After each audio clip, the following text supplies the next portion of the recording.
the Lamb who became king. In the beginning, God created Adam and Eve. They lived in peace and purity, walking with God.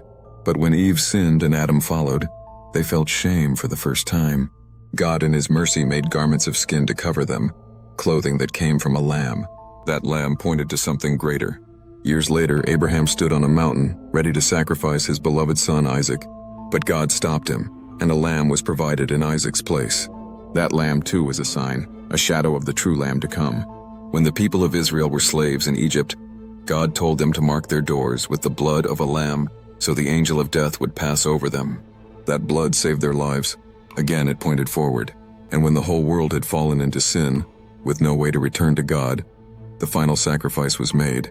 Jesus, the Lamb of God, gave His life to save all who would believe. His blood became the covering, the substitute, and the path back to God. But the story does not end there. Now Jesus is no longer the lamb on the altar. He is risen. He is the King of Kings.